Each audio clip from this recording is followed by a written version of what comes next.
Alright, so if you have a piece of freshly wedged clay and you want to use the slab method, the next thing you'll do is you'll hit your corners out.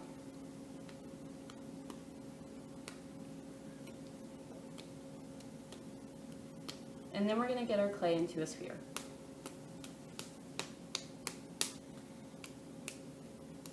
Alright, after you have the sphere, we're going to make it into a fat pancake.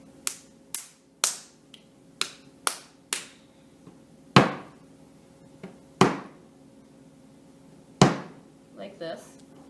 And this is now perfect for taking a rolling pin to. So when we roll with the rolling pin, it's really important that we don't go all the way off the edge. That will thin your edge out more than the rest of the piece, and we want to keep it a nice even consistency. The ideal thickness is about 1/4 of an inch for actually constructing a box or a cylinder or something of that nature. When you are adding decorations to the surface of a box or a cylinder or another form, you can roll it whatever thickness you want those decorations to be. When I roll, I'm going to use my hands, an even pressure on my hands. Roll close to the edge, but not all the way off it.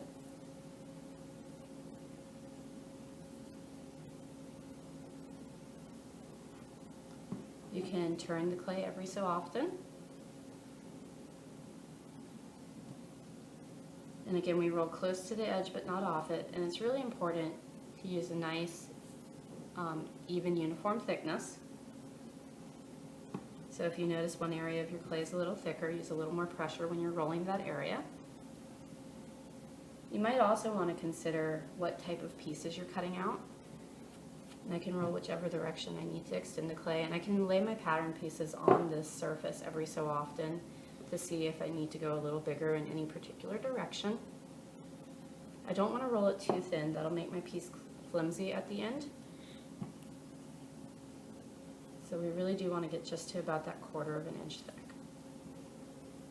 If you want, you can even cut a little piece off the edge, because sometimes the edges aren't exactly the same thickness as the rest of the clay, and you could take a ruler and measure how thick this is.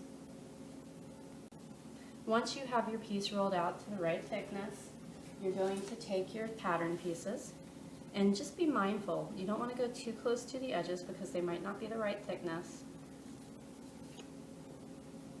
But you don't want to waste clay, so you don't want to just cut this pattern piece right here out of the middle, and then you have all this wasted clay that you can't use, and you have to re-wedge, and you have to do the whole process over again.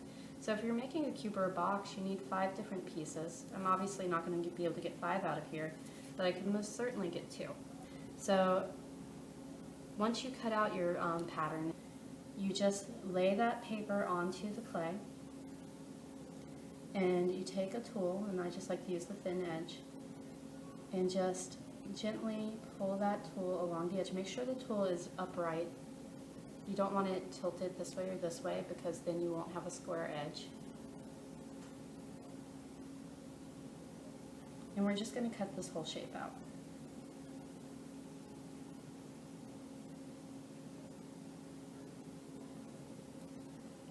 Now you actually need 2 of this size, or I could have used the smaller one. So if you take care of your patterns and you don't rip them up too badly, you can reuse them several times before you need to make a new one. Once it gets too wet from the clay or does start to rip, then you can throw it away at that point. Any scraps you will stick together, and these will get wedged again later so that you can use it to make something else. And you can put your pattern pieces aside to dry.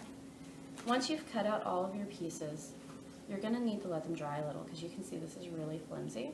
So I need to let these dry before I can put them together. And before I let them dry completely, I want to check if there's any cracks on the surfaces at all. I can dip my finger in a little bit of water and just compress any edges. That'll just make it a little stronger.